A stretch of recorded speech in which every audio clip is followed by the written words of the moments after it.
بسم اللہ الرحمن الرحیم نحمدہ ونصلی علی رسولہ کریم اما بعد۔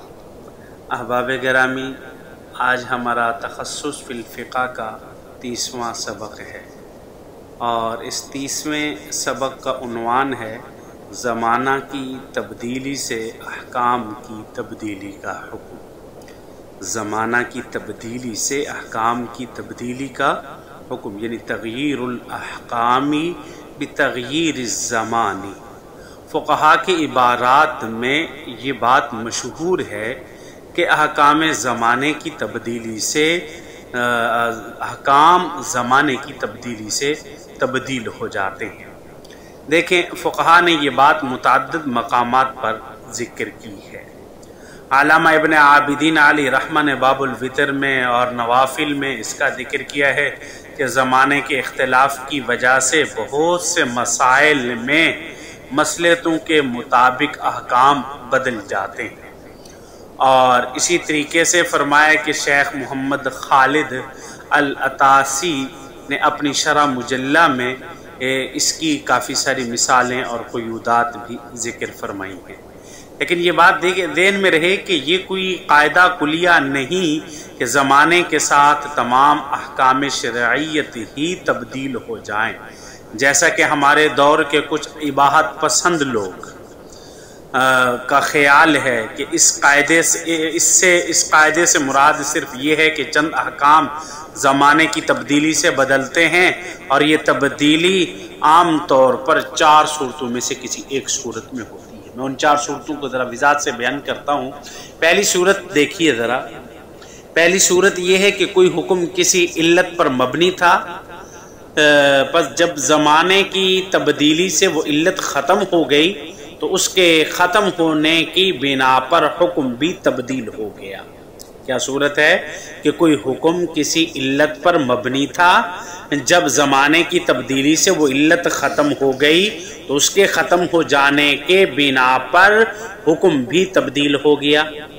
اور دوسرے نمبر پر دوسری صورت کہ حکم شرعیت عرف اور عادت پر مبنی تھا، حکم شرعیت عرف اور عادت پر مبنی تھا، اب اگر عرف تبدیل ہو گیا تو حکم بھی بدل جائے گا، اور در حقیقت یہ قسم بھی پہلی صورت ہی کی طرف لوٹتی ہے، کیونکہ عرف کی تبدیلی سے حکم کی تبدیلی تب ہی ہوگی جب گزشتہ حکم کی علت عرف پر مبنی ہو۔ اور تیسری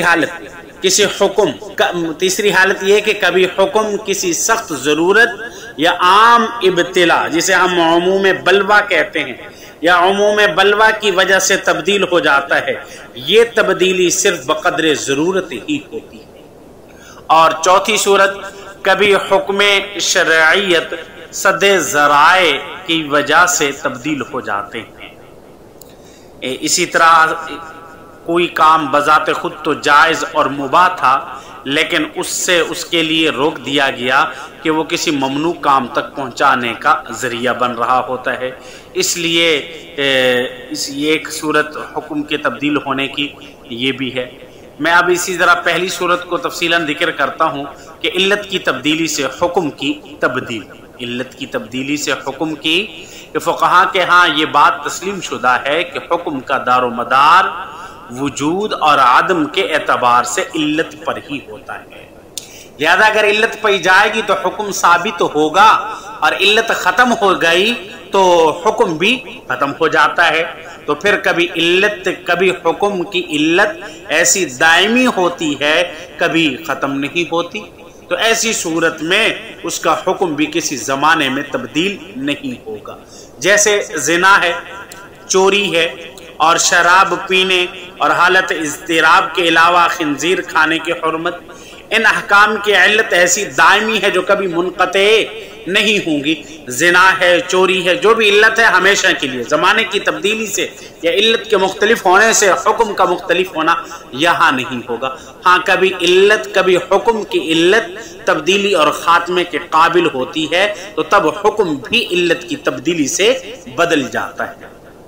اب یہاں پہلے ایک بات اور سمجھیے کہ علت اور حکمت کے درمیان فرق کیا ہے۔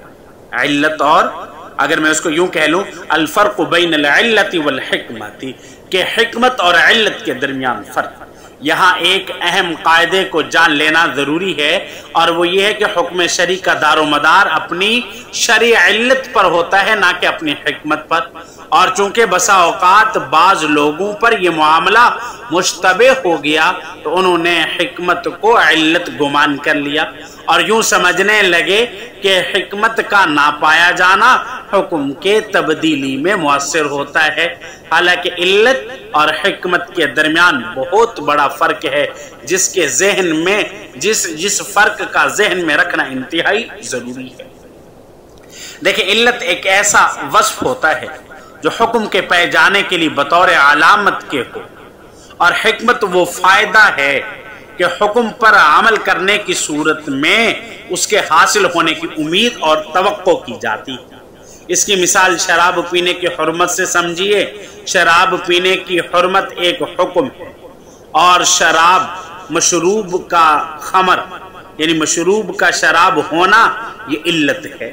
انسان کو ایسی چیز سے بچنا جو اس کی عقل کو ختم کر دے یہ حکمت ہے۔ اب حرمت کے حکم کا دار و مدار اپنی علت پر ہوگا، یعنی اس بات پر کہ مشروب خمر ہے، لہذا اب جہاں کہیں بھی خمر پائی گئی تو حرمت کا حکم ثابت ہو جائے گا۔ اس حکم کا دار و مدار حکمت پر نہیں ہے کہ اس کو نشہ آئے گا، اس کے عقل کو ختم کرے گی تو تب حرمت ہوگی، نہیں، بلکہ علت وہ نفس شراب ہے کہ جہاں بھی نفس شراب پائی جائے تو وہ ایک قطرہ ہو یا زیادہ ہو تو حرمت کا حکم بھی وہیں پایا جائے گا۔ لہذا اگر کوئی شخص ایسا مل جائے کہ شراب پینے سے اس کی عقل ختم نہیں ہوئی تو حرمت کا حکم اس کے حق میں بھی ختم نہیں ہوگا، کیونکہ حکم کی علت یعنی مشروب کا خمر ہونا اس صورت میں بھی باقی ہے۔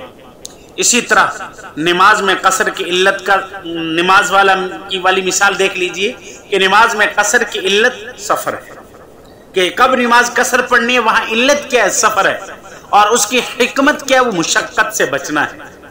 اب حکم کا دار و مدار اپنی علت پر ہوگا جو کہ سفر ہے، نہ کہ حکم کا دار و مدار اپنی حکمت پر ہوگا جو کہ مشقت ہے۔ لہذا اگر ایسا مسافر پایا گیا کہ اس کو سفر میں ذرا بھی مشقت نہیں ہوئی، جیسا کہ فی زماننا ہمارے زمانے کے اندر ہوائی جہاز، تیز رفتار گاڑیاں، نرم دے بڑی آرائش والی گاڑیاں اکثر پیش آتی ہیں، مہیا ہوتی ہیں، تو بھی قصر کا حکم ختم نہیں ہوگا کیونکہ علت باقی ہے جو کہ سفر ہے۔ اور اس کے برعکس اگر کوئی شخص اپنے ہی شہر یا وطن اصلی میں کوئی سخت مشقت پیش آ جائے تو اس کے لیے نماز میں قصر کرنا جائز نہیں ہوگا، کیونکہ یہاں علت نہیں پائی جاتی جو کہ سفر ہے، بلکہ یہاں وہی حکمت پائی جا رہی ہے، علت نہیں پائی جا رہی۔ تو یہ مختصراً علت اور حکمت کے درمیان فرق بیان کرنے کے لیے میں نے آپ حضرات کے سامنے دو مثالیں رکھی ہیں۔ اللہ رب العزت ہمیں عمل کرنے کی توفیق عطا فرمائے۔ وآخر دعوانا الحمد للہ رب العالمین۔